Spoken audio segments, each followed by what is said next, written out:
So again, I'm Terri Sullivan, one of the founders of Waypoint. I had the pleasure of meeting Derek at Smash this year. We had breakfast together, and he's a bit of a data geek, and I'm a bit of a data geek. So we went down a data conversation, and I'm not an expert in PPC, not going to lie. And I really enjoyed my conversation with him. And what we came down to was, hey, there's a lot of data that companies like ours capture when we convert website visitors into your sales funnel using our product, which is basically a chatbot called the Navigator. And how do we use that data for our customers to help inform them to help inform them in making better decisions on their pay-per-click buys. And then this webinar kind of was born out of that. Wouldn't it be great if we could look at a customer, look at when people are converting into their sales funnel, and then take that information and utilize it to make better, more informed, more effective, better value, better ROI decisions on where and when you place your PPC advertising. So that's how I met Derek. And then he agreed graciously to do a webinar with us. And just so you know, Coffee with Waypoint with Friends was born so that we could take multiple partners that work together. We're all a team, whether it's your digital marketing agency, whether it's the company that you use to help do your website conversions, or you're doing care assessments on your website. We all are your partners and we're all in it together. So the whole concept behind Coffee with Waypoint and Friends was to help bring vendors together instead of us being in silos. So I'm really happy to be here with you today. So open, if you have any questions, feel free to ask. Peggy's going to manage the chat. So if you have any questions, feel free to pop them in chat. And these are generally more free form. We don't have a talk track, but we do have a visual for you. And we have some great data. So anyways, that's sort of how this whole series got started, but we're super happy to have you. And I'm just going to lay out kind of the format. I just told you the story. But at the end of the day, we know that operators, particularly over the last few years, or actually it's more than a few years since the pandemic, more focus on digital, more focus on your ROI. And we know the challenges that you face are, number one, you need someone to make you look good. You need to achieve your goals. But in general, operators need to achieve your occupancy goals, right? And everything's on the lift, which is really great. And then improve your return on your investment on your marketing spend is really key. The other thing I'm seeing and hearing from COOs, CMOs, and director of marketings is that they need to consolidate their products that they're using to get better returns, have better access to their data. And then the other thing is there's a lot of data now that we're tracking. The question is, how do you take that data and pull insights from it in order to improve not only how you capture leads in your marketing efforts, but how you place, what you invest in, how you use your money. And there's more data than ever available to you. So having insights from this really matters. And that's why I was super happy to meet Derek at Smash. So I think what we came down to is that there's a tremendous opportunity to improve your PPC strategy and optimize it using the data from your other partners like Waypoint, right? How do we work together to help you improve that? So that's what our goal of today is. I've been in senior living for 17 years. I think it's really important to put the background behind also who we are and why we do this. I started in with connected living back in really early on in 2007, always on the tech side. I really have a great deal of passion about building things for senior living that's meaningful to not only you as providers, but your consumers. How do we make it easy for them to engage with you? I love to travel. I'm also a sailor, so we have a sailboat, which is pictured there. So we race and we cruise. I also ski, but we're in New England, and I thought it might be nice to get to know me a little bit. And then I'm going to turn it over to Derek. I'm super happy to have you, Derek, today. But if you could tell everybody a little bit about yourself, and we'll talk about Smart Girl Digital in a couple minutes. But if you could just introduce yourself, that would be amazing. Yeah, so I'm Derek Booth, digital marketer, and I've really focused a lot on the SEO and PPC side of things, and even more so now the PPC is becoming sort of more important. I've been doing it for, let's say, 25, 26 years, something like that. And yeah, I've seen a lot of the changes. I've seen Google go through sort of various steps, some major changes over the past few years, which has really pushed more people to PPC away from the SEO side of things. But now we're getting AI involved, we're getting social media, and as you said earlier, there's just so much data around. What I really like to do is find those elements in the data and then try and work them back into whatever project it is that that we're working on, because there's just so much information there. And there's an old sort of saying that came out a few years ago, where people used to say that do you know now if you want to find something, you can just look it up and find it on the internet. And that sort of changed now to saying that it probably is on the internet, but how do you know which one's true? How do you know which one's of value? And how do you actually find the correct information? Because you can guarantee it's going to be there and someone's got an opinion on it, but it's how you then use that data and how you turn it into something, into something positive. So over the years, I've loved sort of that journey really. On a personal level, I'm quite a logical person. I'm not really a creative person from a graphical standpoint, but I'm creative with figures, and I love puzzles. Love doing jigsaws, love doing logic stuff, and just really finding out sort of behind the scenes. And in my spare time, I'm mad on football.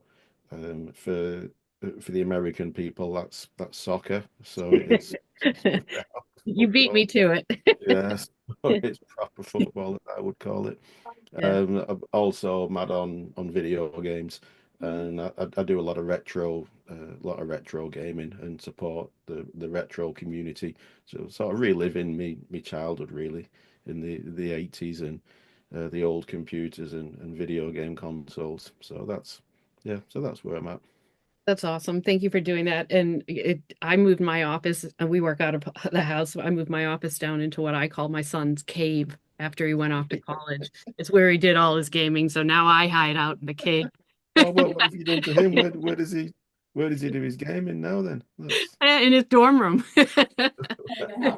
Oh, because he moved out. Yeah, Yeah, sorry. so he's out. Yeah, he comes Yeah, home and he's like, "Mom, you took over my cave." I'm like, "Yeah, I yeah. did. I like it down here. Nobody can interrupt me."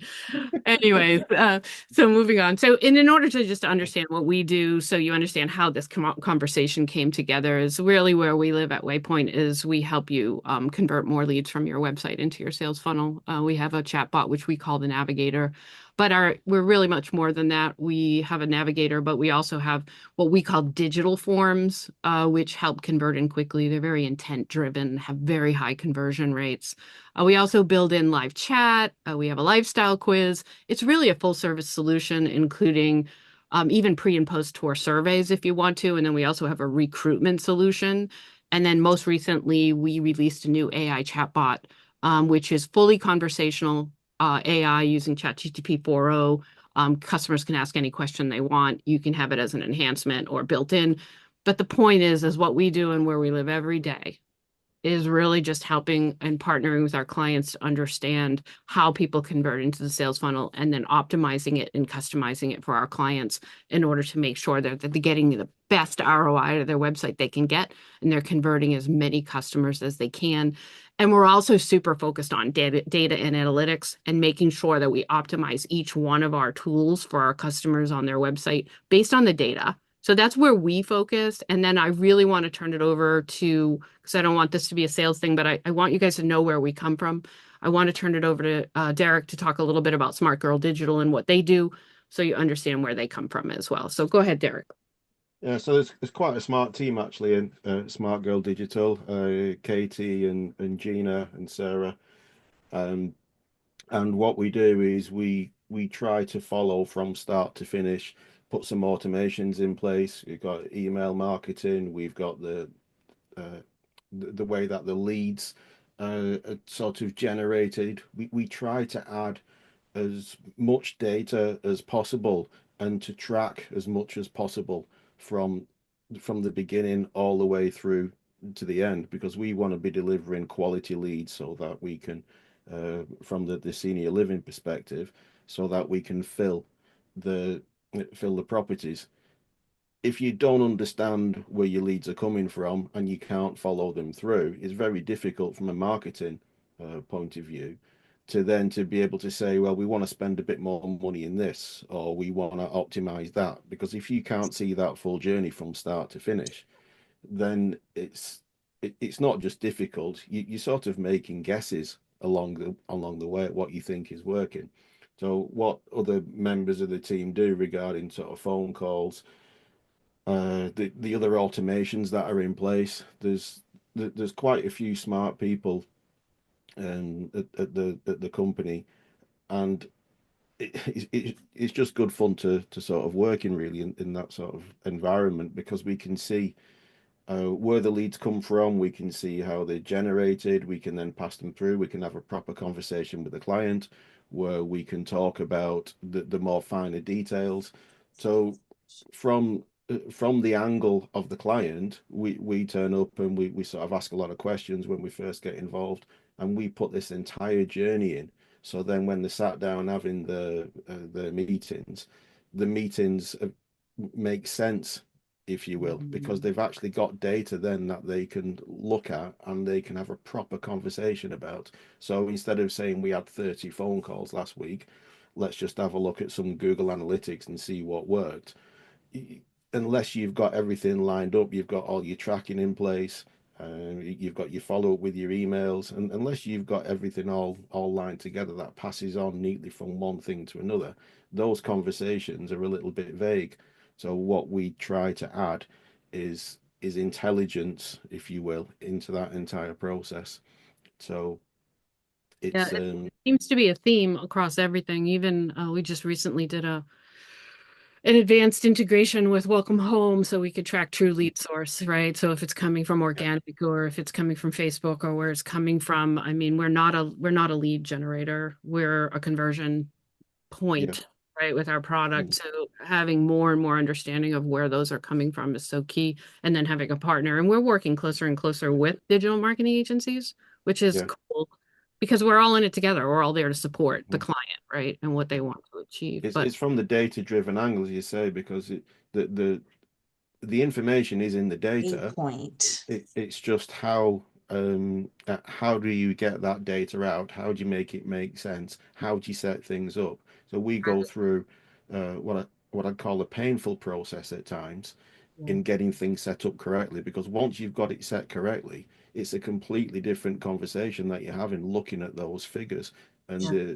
the improvement that you can make on campaigns, even if it's not necessarily a digital marketing campaign, it might be an external campaign. But Yeah, once you that's true. see all I that mean, data, print whatever it is, right? Yeah, yeah, that yeah, really. So today we just Derek and I really after we met at Smash, we want to just help you get more ROI from your PPC ad campaigns. I pulled some data from a current customer. I just de-identified it so we could look at it and look at when leads are coming in. So we have some great stuff to show you. So we have some data. And then Derek's going to leave you with a couple points that you can start implementing right away to get rolling. Again, feel free to put anything in chat you want. We're going to ask a few questions just to kick us off. If you guys could look into your chat and how many people on this call are doing pay-per-click advertising now? If you could just put a yes in the chat, it'll just give us an idea of how many folks are using it. And Peggy, if you could just read them out, if you could, that would be helpful. Yeah, absolutely. Mary Lou, yes. Okay, Janelle, yes. perfect.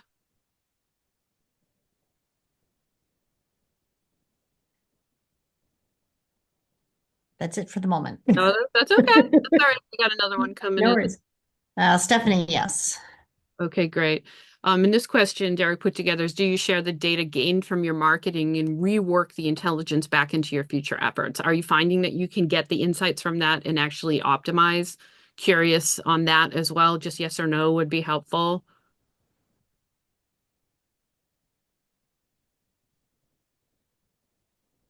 We have a shy audience today. Stephanie says we try. Hi, okay, great. Kelly, not as much as I'd like. Mary Lou, not as well as we could. Janelle, we try as well. Fantastic. I mean, Thank that's you for why, your honesty. yeah. Well, that's why we're talking today, right? Absolutely. Yeah, it's Um, not an outing session, is it? We're not at No, we're not we're here to not at point school. fingers. Yeah, no, No, no, no, for no, sure. This one no. you put into, Eric, would it be fair, Derek, would it be fair to say that there are only a few keywords worth going for in this sector? Does anybody agree with that?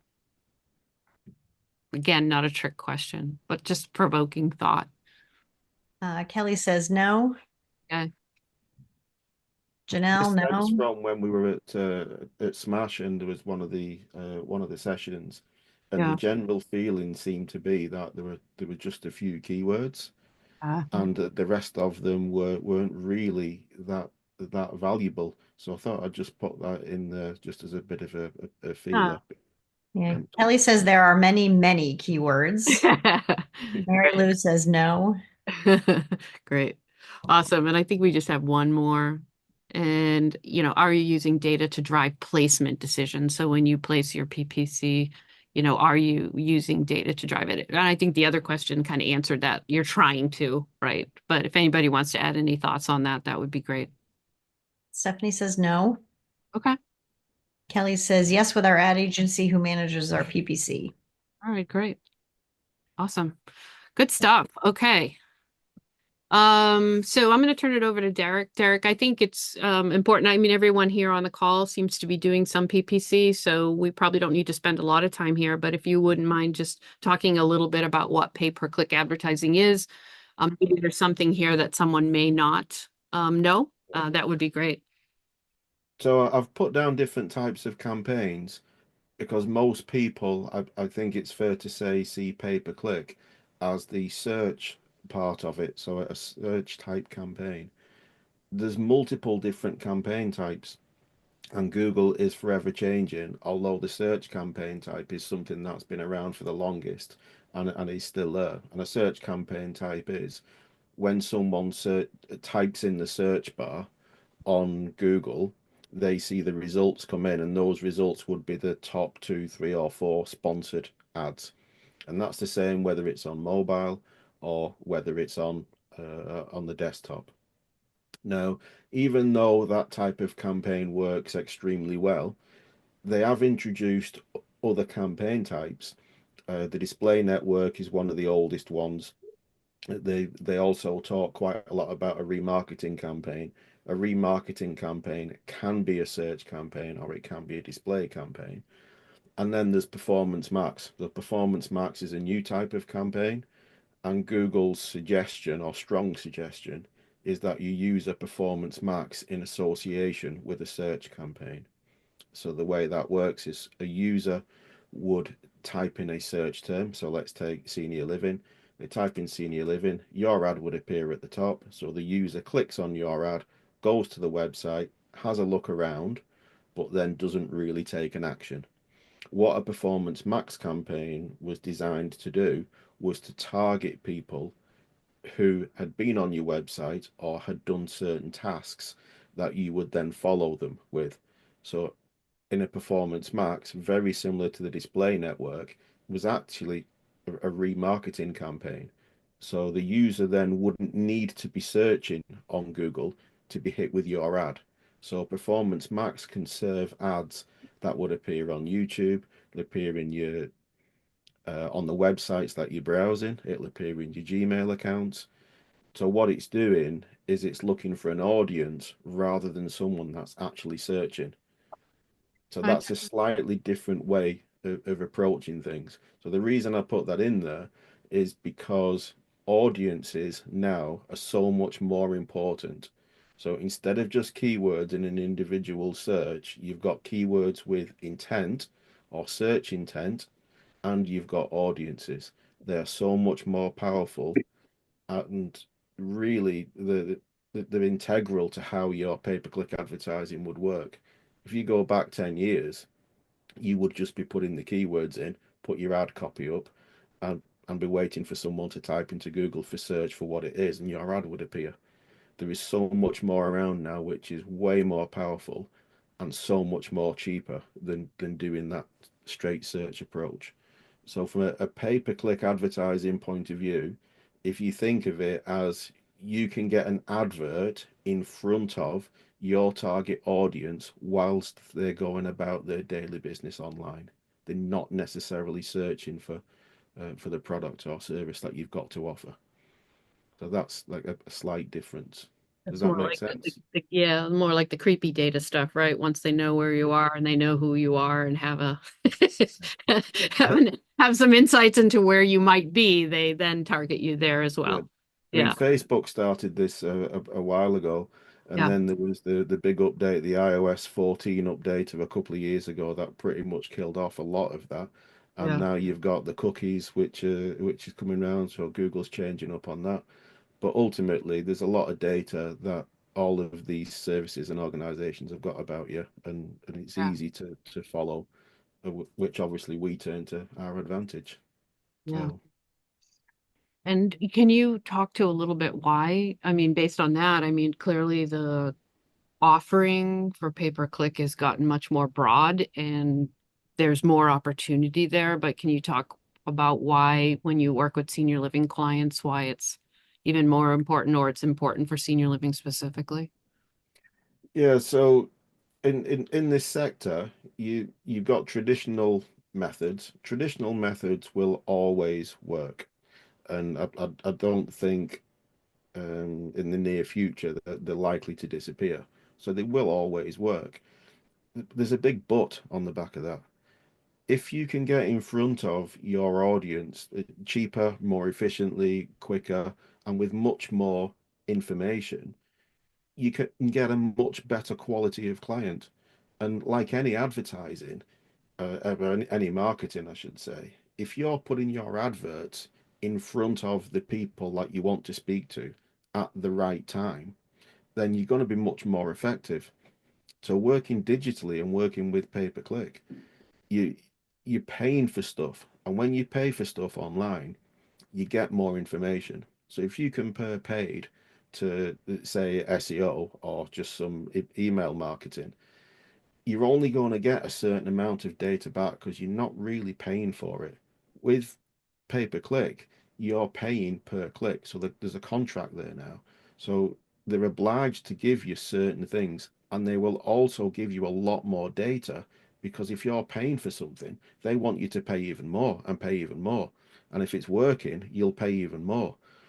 So you've got an audience that's maybe, if we take one of the sectors, you've got an audience there of maybe someone who's 50, 55 years old, and they're looking, let's say they're looking for independent living. So they're 55 plus, they're looking for independent living. What's the first place that they go to do some research? As the generations are moving on, a 55-year-old person, I'm 55 in January, I'm full of tech. I've got tech everywhere. The first place I'm looking for somewhere for independent living is I'm not thinking to go downstairs onto the coffee table and pull out a magazine that's been pushed through the door. The first place I'm going to go is either on my phone or on my laptop.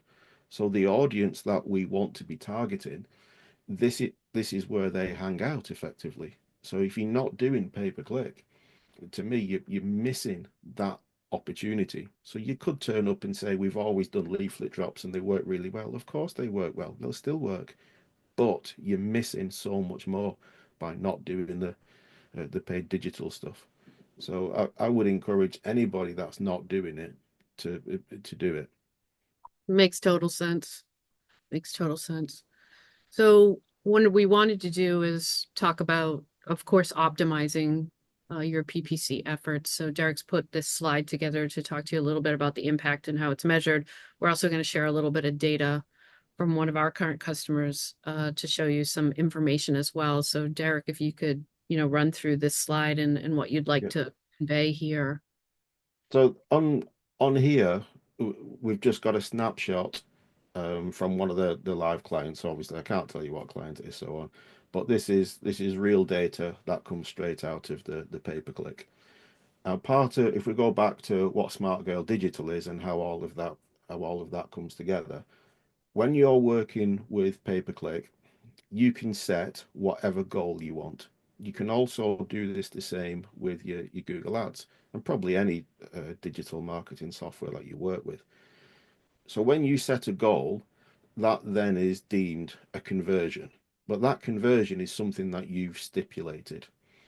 And often we see when I'm auditing campaigns and when I'm looking at the accounts, often we see that the conversions are either not well defined or they're not actually working properly.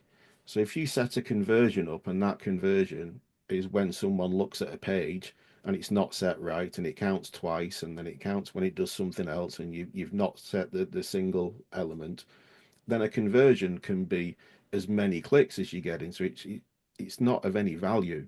So what we do at Smart Girl Digital is we make sure that a conversion is a genuine conversion. So it's a good quality qualified conversion, which could be a phone call, could be a form fill. And when we go through and look at those form fills, and when we look and we listen to the phone calls, then we know these are good quality. So the figures that we're looking at on here, it says from, if we take that top line, it says from 722 impressions. So an impression is when your ad is shown in front of someone. We've had 90 people click on that ad. And from those 90 people that have clicked on that ad, we've ended up with 8 conversions. So we're getting for $17.57, we're getting a good qualified conversion. And then similarly on the one below, we've got, I always run multiple things side by side, maybe targeting different things or testing different things. But then looking at the second line, so we've got twice as many clicks, roughly twice as many impressions. Obviously, the cost is, so it's more or less double, slightly less on the click-through rate, and we've got 13 conversions. So that cost is $23. So as we're talking to the client, and we're saying how much does it cost per conversion, these are conversions that we've set up. We know the quality of them. We know that they're good, and with the targeting and the way that we work, it's possible to get conversion costs as low as this, which are which are really good quality. So the proof really of the pudding is sort of there in the eating. There's no point producing these figures by setting conversion goals that don't mean anything, because all you'd be doing is telling your customer, yeah, we've got you 8 conversions of $17, and then they go, yeah, and we've listened to all 8 phone calls, and 6 of them were the wrong number. One person told me that they'd left the slippers here when they came visiting, and the other person wanted to know uh, how many rooms that we had because they were doing something for a university study. So they're not actually leads, they're not conversions. Yeah. So it's not just a question of being able to show the data. You've got to make sure you get stuff set up properly and it's quality that you're delivering. Great. On the click-through rate, the CTR, the fourth column, is there an average range that you would consider successful? Because here on average, it looks like it's 12% on a click-through rate. Is that pretty standard, or is there a range that No, you would it recommend? purely depends on what you're doing. Okay. So if you've got a search campaign, Mhm, you already know what those search terms are because you've done some work. mhm, You've then improved your ad copy. mhm, So you know what that person is typing in. You mhm. know who they are, you know the location, and you've improved your ad copy. You can be looking at 40, 50% click-through rate. Okay. So a really important point, I'm glad you mentioned that, Terry. It's a really Okay. important point. People often get hung up on individual figures. So they might say in a meeting, can you tell me what your click-through rate is? Can you tell me what your cost per click is? Yeah. So if I'm saying, well, our cost per click, we normally get them around $2, $3. If you work it really well, you can get it at $1. But some of them are maybe $8 or $9. So you'd be like, why is it $8 or $9? Well, I know between the hours of 1 o'clock and 5 o'clock on a Monday afternoon that this is really well sought after. And for the 10 clicks that we get, 3 of them turn out to be conversions. Hmm. Then you're not looking at a cost per click, you're looking at a cost per conversion Hmm. along with that quality. So if you isolate some of the data and start trying to work at things, unless you see in the full picture and understand where you're going with it, you can actually damage your campaigns by chasing the wrong metrics. Yeah. So Interesting. yeah, it's about the journey and the story. And if you can't put that together, you can't effectively get the results. It makes sense. And we see completion rates and conversion rates with our product that range, and it really depends on the type of form or how they're using it. I mean, we know what our range is, but it really comes down to per customer and their strategy on their website. So, which is actually a perfect segue. So, what I wanted to talk about is data. Now, everyone on this call, you have different ways that you're converting your customers on your website into your sales funnel, right? And most of those vendors, like this is just a sample of our dashboard, is we can go in at any time and see how many conversions are happening over a period of time, what our average conversion rate is across all our customers, right? And this is good data, but it's just data. There's not a lot of insights into this data, right? We know that the form completion rate is 73%, which is really great. It's super high compared to our average for this particular customer. We know how many users are engaging with the forms in our navigator. There's a lot we can share from that. And the same with our call to actions, right? We know, okay, there's this many people that are clicking on this button or they're engaging in through this call to action. And all that data is really great, but what it is data, and it doesn't actually create insights. So what we try to do when we meet with our customers is actually say, okay, well, we notice this many people are clicking on this, and then this many are actually converting in using that. How do we make that better? How do we make it more effective? So when Derek and I met, it really created like this, you know, complete like brain thing for me. I was like, wow, you know, he made me really think, which I really love. So what I did is I went in and I took one of our customers and I dug a little bit deeper. I pulled all of their form conversions, all their leads, and I really looked at like when those, and it was just one quarter. It's one of our customers that has 16 communities. They're ILAL memory care, maybe leaning more towards AL memory care. And I just pulled the conversion data for Q3. I really just wanted to slice and dice it and look at it and understand it. So there were over 144 website leads created. If this was Q3, July, August, and September. But what I did was I looked at on what day did those leads come in? And this came completely from my conversation with Derek is like, well, where do you spend your money if you know when these leads come in? So you can see here that clearly Monday, Tuesday, Wednesday, Thursdays are the big days that leads come in, right? And Derek, I don't know if you want to touch on this or if you want me to finish the data sets first and then we can go back and talk about them. How do you prefer that I do it? Yeah, if you finish your story and as it Okay. were, then it all flows, then we can. Perfect. That would be great. So then I dug it a little bit deeper. I'm like, well, what time of day are these leads coming in? And then it started to build a story. I was like, wow, this is really incredible. Maybe not a surprise, right? But I loved that we could actually see it. So I actually took those 544 leads and I broke them down into the time of day and then put them into this chart so I could start seeing what it looked like. And clearly, I mean, there's an absolute clear picture here that from 11, to 10 p.m. is when most of those leads are coming in. And then I thought, well, let's go a little bit deeper. Let's just look at the 90 tours that were booked utilizing the product, right? So then when I looked at this data, I was like, wow, look at Friday. People are going into the weekend thinking, this is probably an adult daughter or an adult son.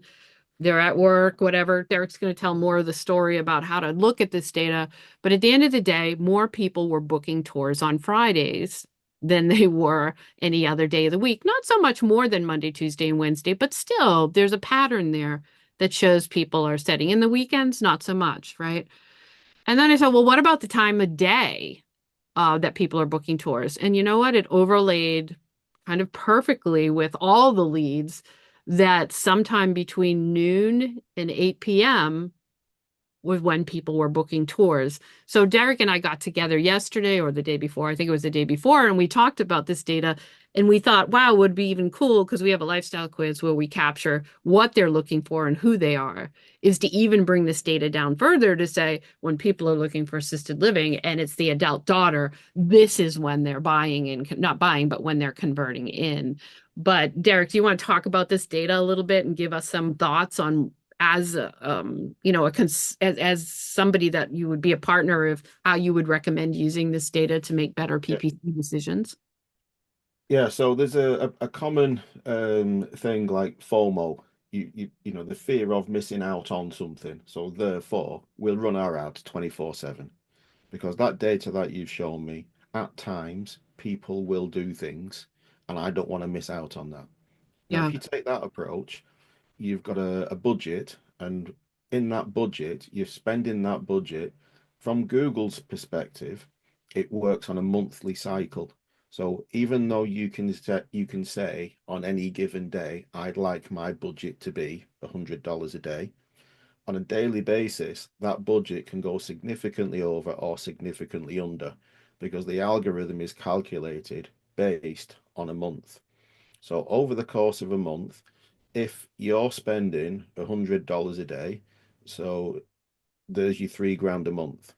Now, across that 3 grand, those charts that you've just shown, if you were to turn things off and to focus on certain high points and remove the low points, your 3 grand spend now is much more effective. Because even though you might never pick up anyone on a Saturday and a Sunday, or even on a Friday, if you've just said, let's go for all the hot ones on the Monday to Thursday. So if you took that approach and did Monday to Thursday, the Mhm. chart that you've just shown where the tours are booked on a Friday, This it one may here. be that you've got a campaign that works Monday, Tuesday, Wednesday. You're not really that convinced about the Thursday stuff because you know you've listened to the calls and so on, and you know Friday is quite good. So you might have a campaign that runs Monday, Tuesday, Wednesday. You might have a different one that runs Friday. And why would you bother trying to pick up the odd bits on Thursday, the Saturday, and the Sunday? So what you're then doing is you're spreading $3,000 in the month across only the hot times. So if you think of this like at the fairground, where you want to go and you're doing the shooting fish in a barrel, what you want to do is line up as many barrels as possible with fish in. So yes, it could be that there might be some elsewhere, but if you knew you were going to be so much more effective only on those days, when you're looking at your figures at the end of the month, you're going to be in a far better position than if you just ran this 24/7. Now, there's a few caveats to this. So first of all, you need to do it and run it 24/7 for the first sort of 2 or 3 months. You need to get the data because I've seen times where these this pattern is not the same pattern. So you will see quiet days and you'll see better days. And that can be dependent on the service that you're offering. So your IL people is more likely to be the person who's staying there. Assisted living possibly is a family member that's doing it. Memory care is very highly likely to be a family member that's doing it. You've got a completely different mindset. So you've got different ages, you've got different behaviors. The person that's the independent living, that's 55 and above, they may well be looking to sell the property. They might be looking at retirement. There's various things that those people are going to be looking at that's completely different to the person that's looking for memory care for the parent or their in-laws because they've got some problems and it's a totally different mindset. So when you're doing this, you don't want to be looking and going, oh, that chart that Terry showed, I'm just now going to stop all of my advertising on sort of Saturday and Sunday. I'm going to put loads on Friday because you definitely get good bookings. It's not like that. You need to check it for your location. There Yeah. might be something that's based around the physical location That means on a weekend that nobody does anything because on a Friday there's this big jamboree that's in the village every week. So therefore, your situation might lend itself to weekends actually being better. It could be to do with your visiting times. It could be the size of the premises. The point being, if you look in the data, you'll see patterns. And if you adjust what you're doing to suit the patterns that you're seeing, you'll be far better off than just running it blanket 24/7. That's the point. So if you were showing me this and saying this is one particular place over the course of 6 months, I definitely would only be aiming from sort of 12:45. So from 1 p.m. I want to be in, so I'd turn it on at 12:45 and I'd maybe turn it off at 8:15 because Just I want my money to be so much more effective by being on those winning times. So just to recap, so and make sure I understand it, and for the audience as well, is that it's really important that the amount of data that you have is reasonable enough to make good assumptions. Yes, Number two absolutely. is when you first start doing this, it's better to do the 24/7 to get more bit data and understanding on the PPC side and the conversion side. But Mm. as you get more data, like this was 1 quarter, it was 3 months over 16 communities. We could do it at a community level. You could do it at a regional level. You can slice and dice it however you want. And this was just pulled as an example. Yes. And we could even go as far down to personas that were looking for independent living, or they were the adult daughter, or I'm sorry, someone looking on behalf of someone else, or it was actually the older adult looking on their own behalf. So the better you are with the data, the more effective you can be. So it's not a blanket approach where you look at these and say, oh yeah, just do it.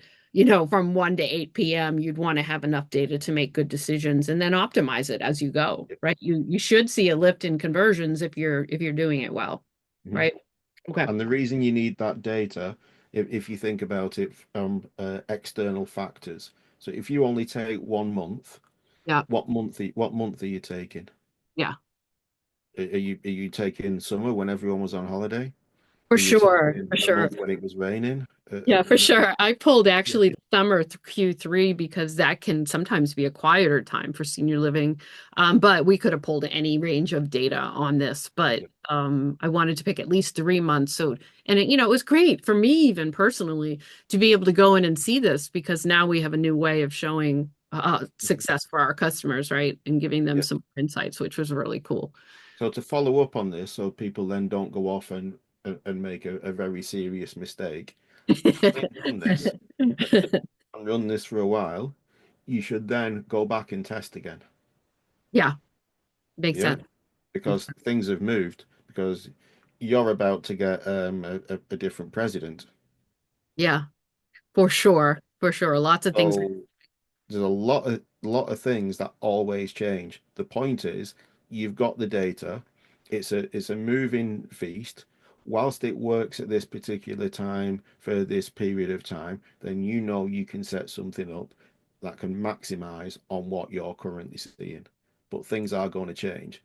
So at the side, maybe periodically, you're going to run a smaller campaign 24/7 and just see whether there's any differences to the trend that you're seeing. And often you will find, oh, maybe, yeah, look at that on a Saturday.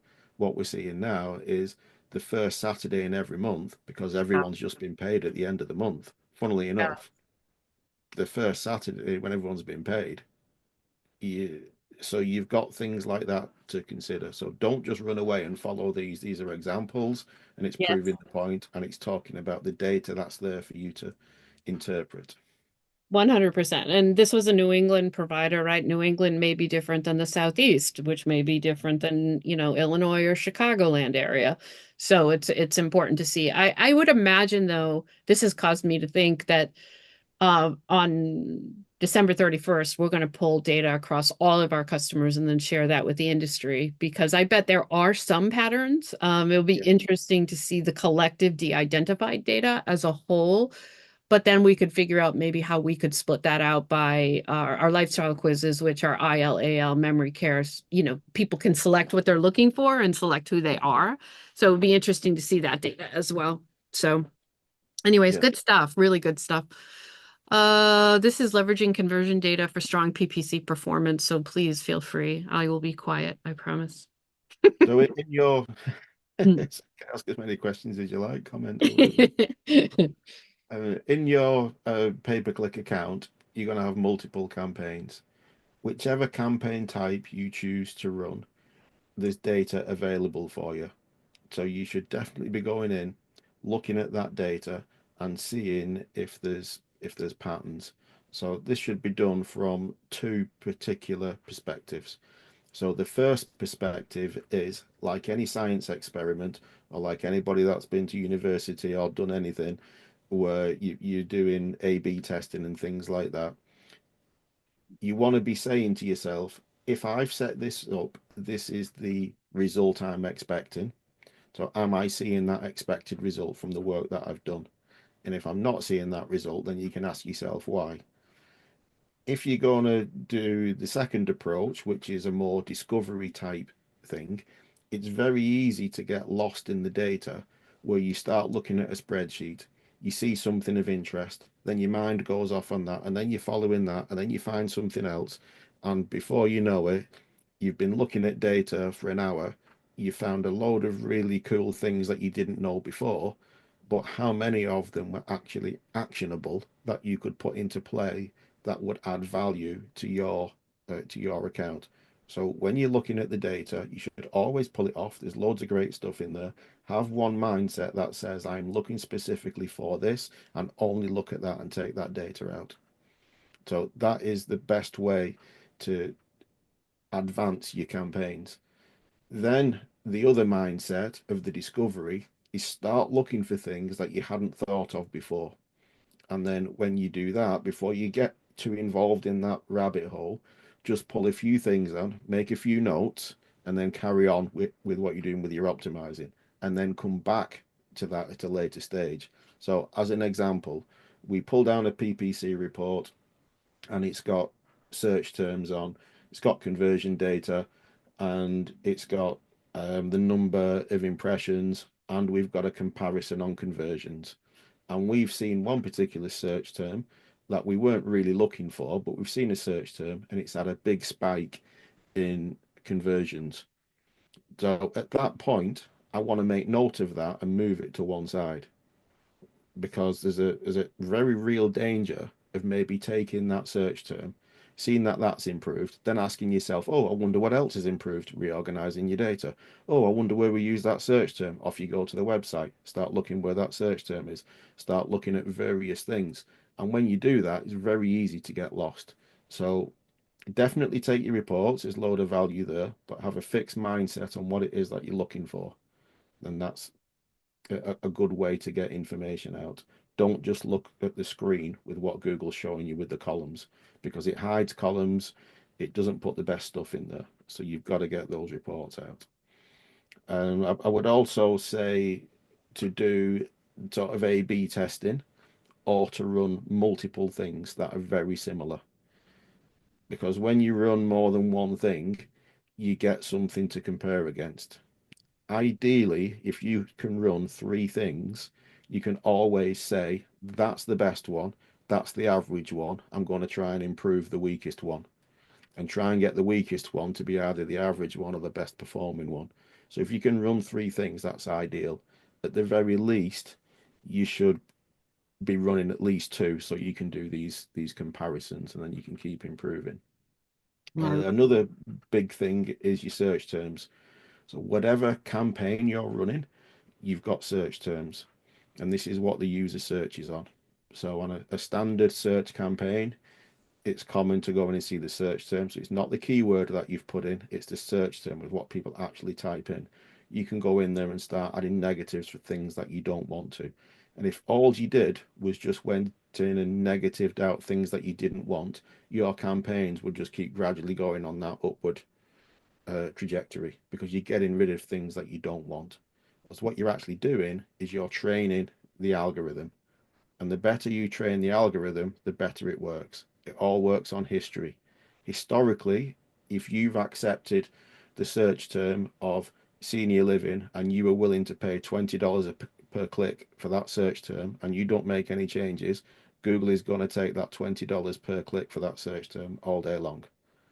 It's Mm. not an independent um, situation. It's not looking up in a catalog to see how much that search term is. Everything is individual.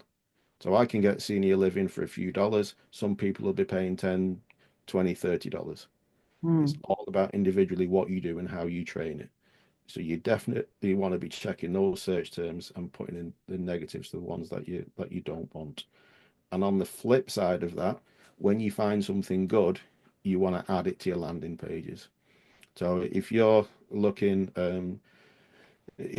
online and you see a term that works really well, so let's say we've just found assisted living, two-bedroom assisted living. Oh, I've never really seen that before. That's an odd way to say that, but oh, it's working. It's working Mm. for me.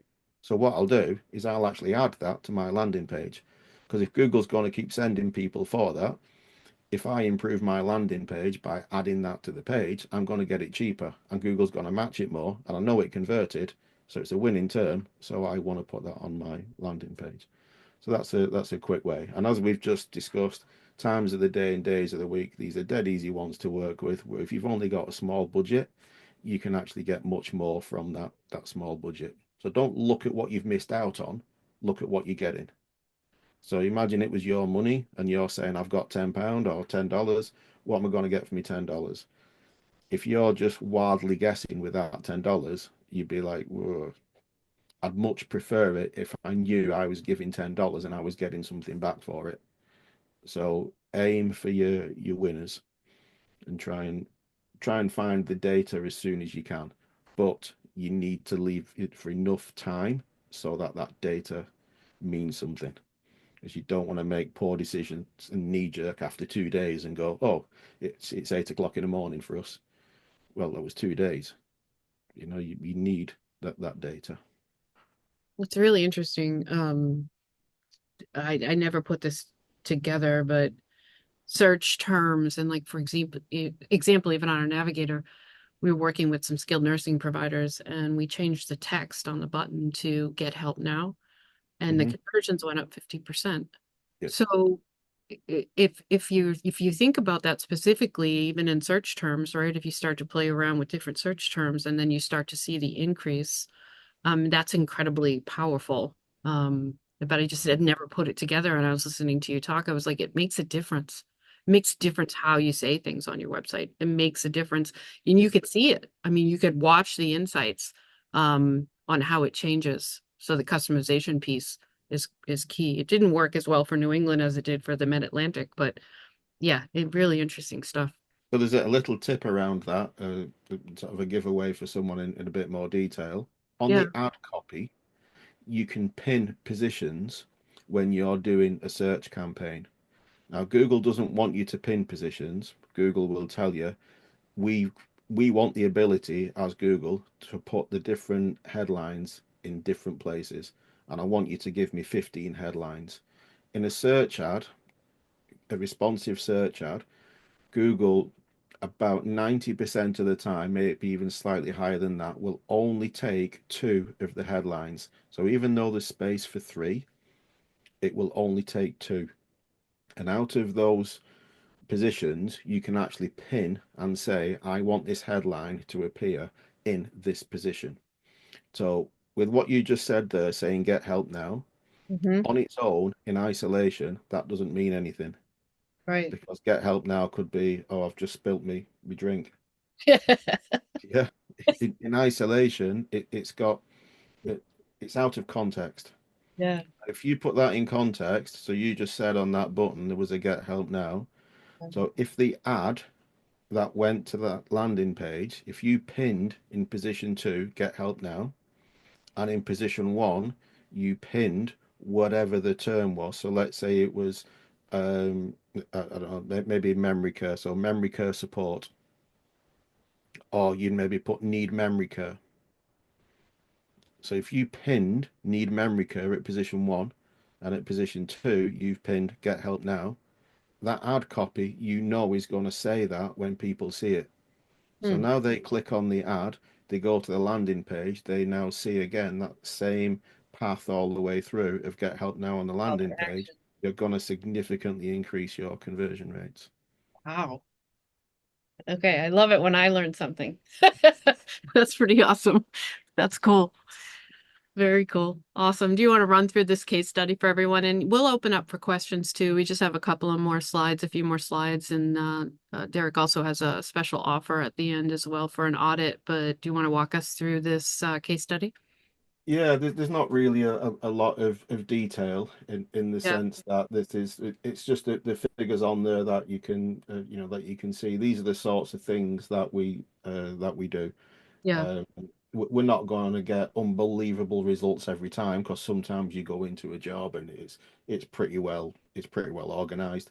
But Yeah. I haven't yet come across something that we couldn't improve by a Sure. significant amount. We're not always going to be hitting like 963% increase in conversions. Of course, we're not. But from on this particular one, on this case study, because things weren't set up properly, there was a lot of money being wasted. We had a situation where we've got someone that's senior living, and I actually come across this recently as well. Funnily enough, again, it was a smash, and we had this conversation, and someone said to me that they were going after senior living. So I was like, right, so what type of senior living? Well, it's senior living. So is it ILAL, MC? How does that work? Because someone who's typing in senior living, they've then got to do some more work in order to be satisfied. So if I was to say to you, I'm interested in senior living, what would your response be? Kind of senior living. What Yeah, are the needs? What yeah. specifically are you looking So for? straight away, you Yeah. cannot service that phrase or that person. So Right. someone asking online for senior living, you cannot service them without something else. Yeah. So to get these, these sorts of figures and what we do from the point of view of the understanding that full journey, yes, you can use senior living as a phrase, but like we just said, if you use it in isolation or out of context, or you don't wrap it with something else, you can't actually service that person. So now your conversion rates are going to drop Gotcha. and you're going to be spending a lot more because you've got to work much harder Hmm. to be able to fulfill that. Now, if I was to say to you in a slightly different way, if I said um, uh, senior assisted living, can you help me out? Yeah, it's much more specific. Yeah, and it's not a trick question. It's a No. very obvious thing when you stand back and you look at it from, from Hmm. that perspective.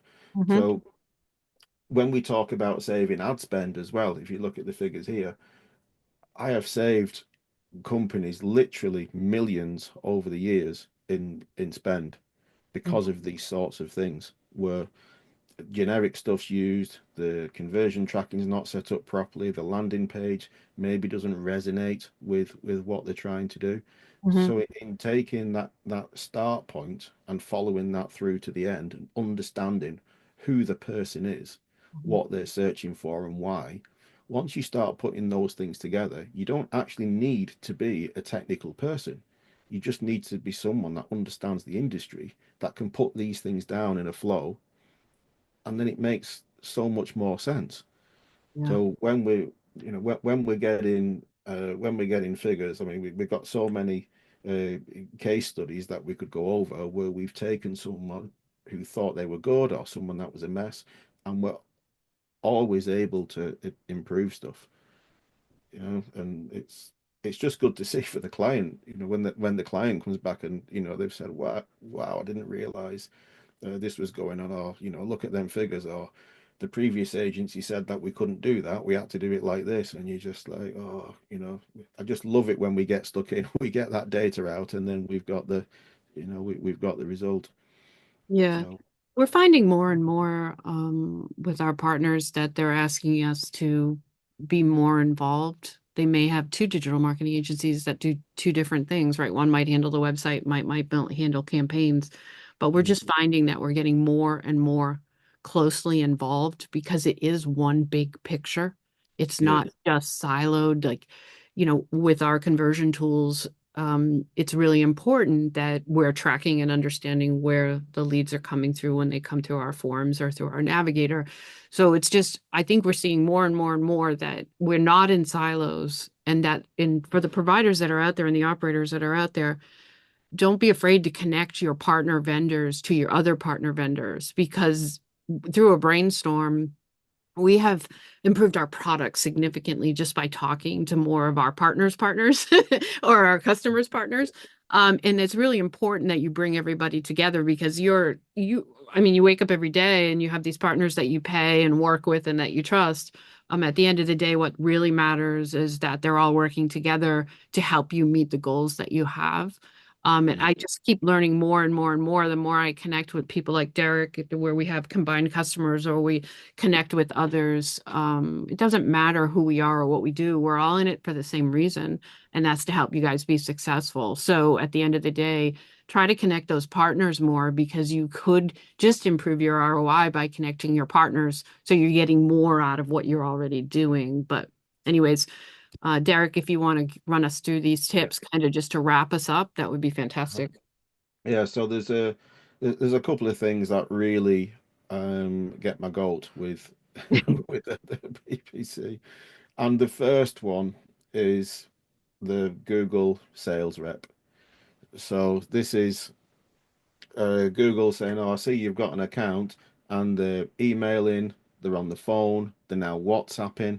We we're your Google specialist support person, and what they are, depending on the level of spend that you have. If you've got a lower level of spend, so something I guess less than sort of $30,000 a month. I don't know exactly what the levels are, but if you're at a low level, then you're getting a salesperson.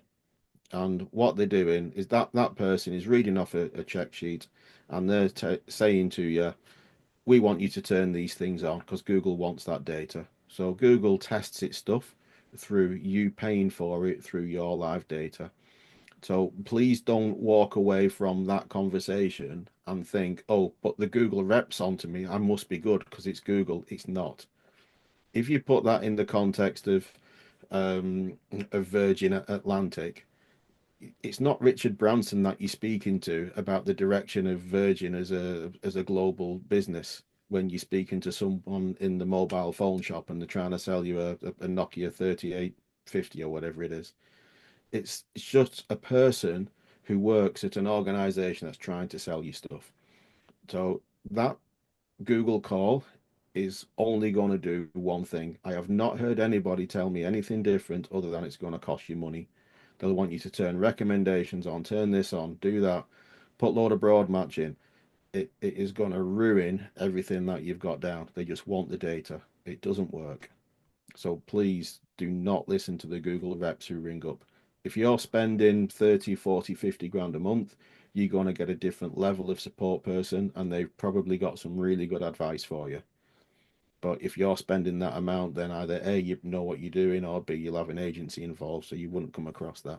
But if you're doing this for yourself, don't listen to Google. Get some independent advice from someone.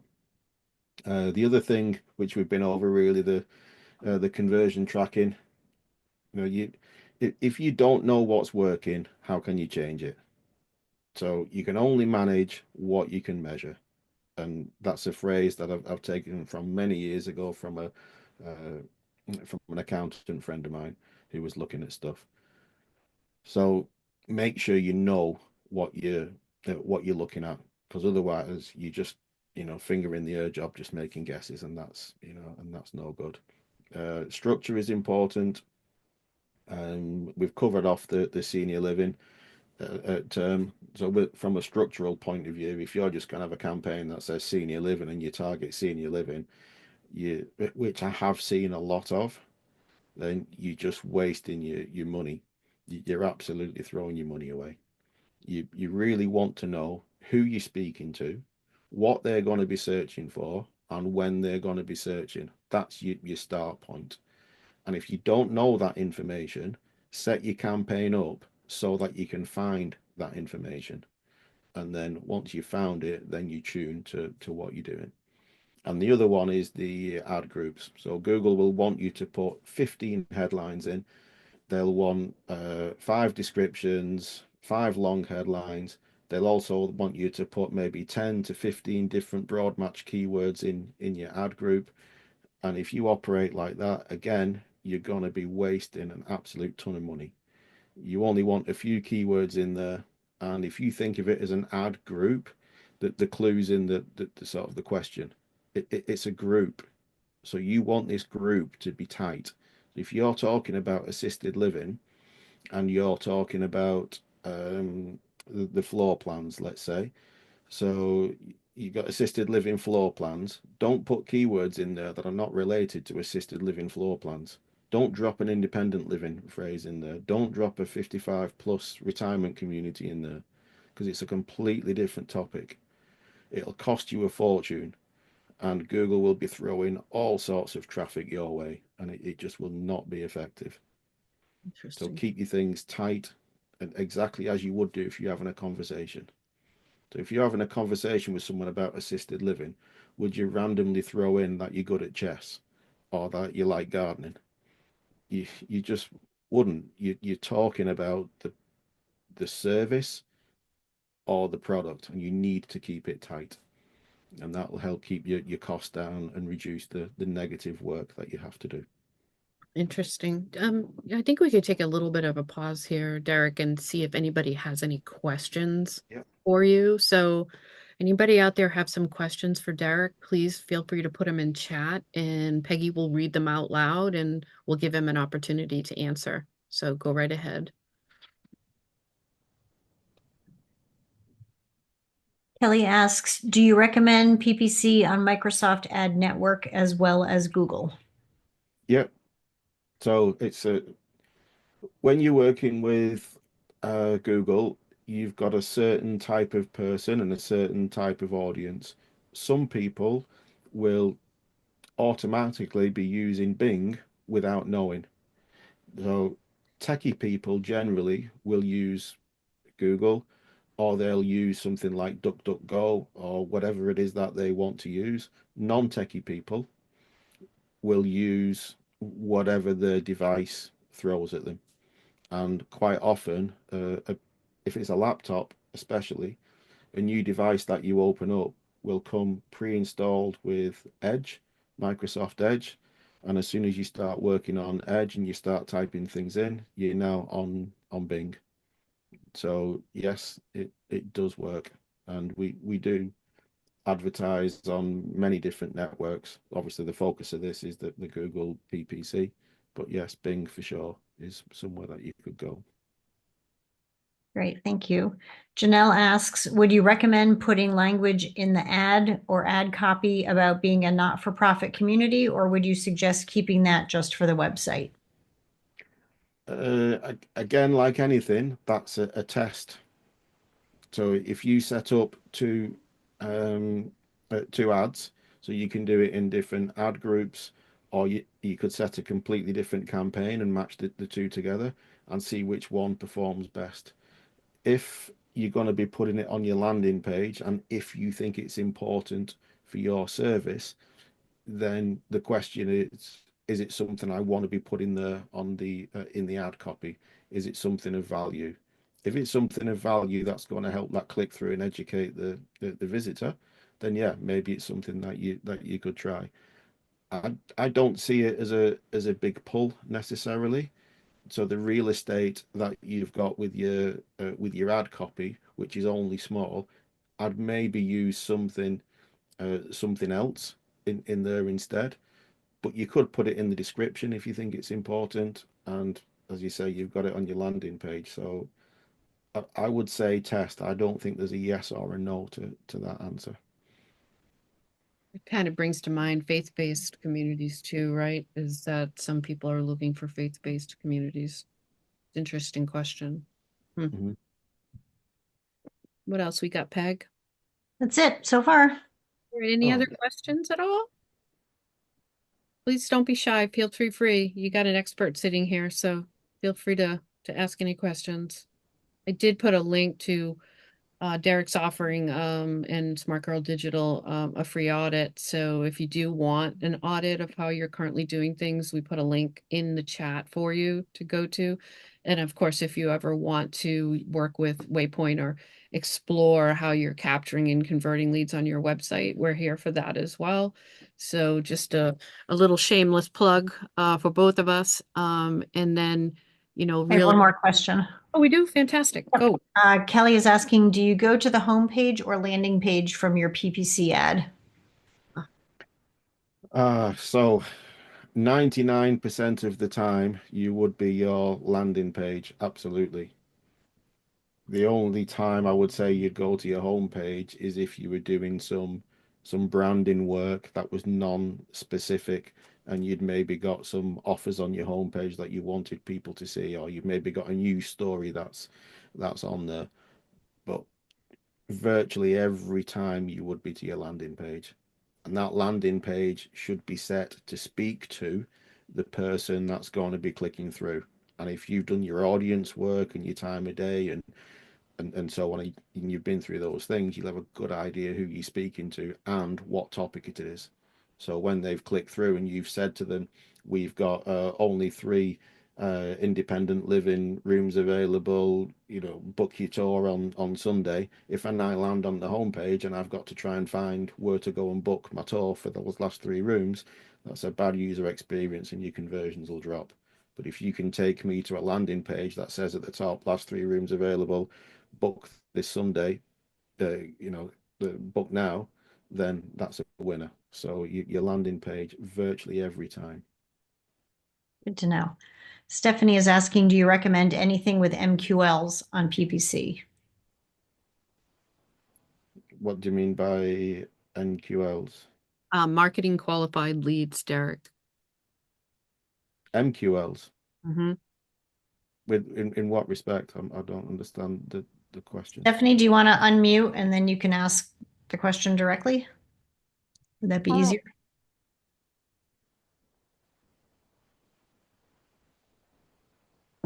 Sorry, can you hear me okay? Yes. Yeah. Thank you. Perfect. So just people who are subscribing to emails, downloading guides, things like that, versus directing people directly to schedule a tour, speak to an advisor, which we would qualify as like a sales qualified lead instead. Oh, I see. Okay. So you're talking about different assets of value and maybe a softer approach. Then yeah, that's something you can definitely do. Um, there's something that I do in a completely different sector where it's much cheaper to get people onto a mailing list and then we hit them with mailers and newsletters. So that type of approach really does work, especially if the person that's looking is not ready to take the plunge at that point in time. So maybe they're just thinking about something and they're just looking for information. Then if you can get them onto your nurture list and you can send them information about what's coming up and you can give a lot of free advice and good FAQs, then when they are ready to take the plunge and purchase or to convert as it were, then you've already got them. So even if they then start to do a fresh search, if you've got your remarketing set up, then it's much cheaper to go back to them. You've also got the option then of people that have been on your site and have downloaded a brochure. You could send them a totally different ad to someone that hasn't already got the brochure, and you can also market to them through the brochure, through the mailer. So yes, that is a really good point and a good tactic to use. You don't always need to go right in for the what you'd call sort of the money shot, which is book a tour right now. You can definitely use different angles.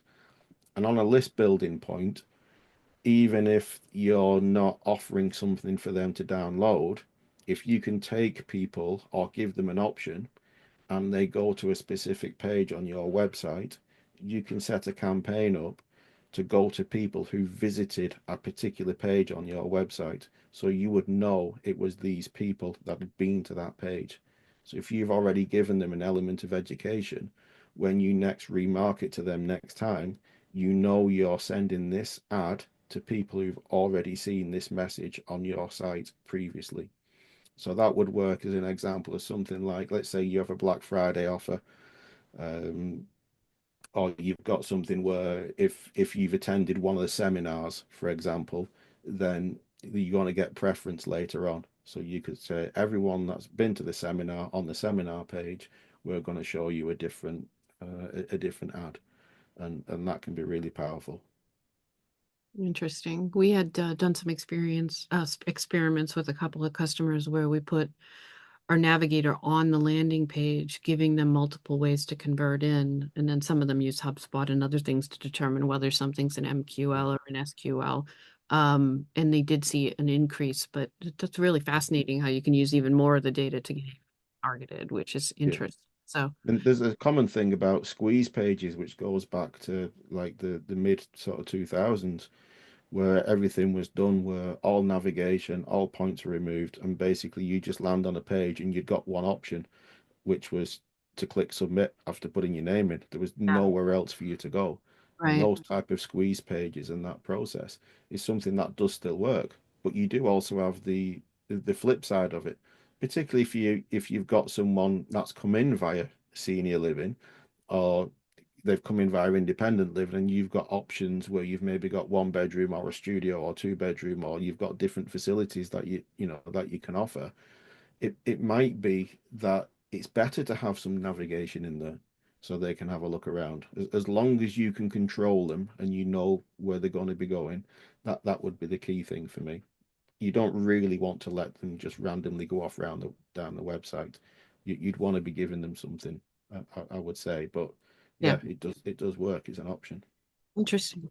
Well, we've gone way over our time today. But this was such great information, Derek. I really appreciate you being here. His contact information is here on the screen if you need to reach out to Derek. And of course, you can always reach out to me. But a lot of you stayed for this whole thing. Thank you for sharing your time with us. We really appreciate it. I hope you found it useful. Don't be afraid to reach out if you have questions. But at the end of the day, we did record this. So if you want to share this with anybody on your team, we'll be sending that out tomorrow. Appreciate all your time, and I hope you guys have a great day. So thank you so much. And Derek, thank you for meeting me at Smash and coming up with this great opportunity. So I really appreciate it. Thank you for having me on, and Great. it's been good. Yeah, happy to answer any questions and so on. So Perfect. Thank you.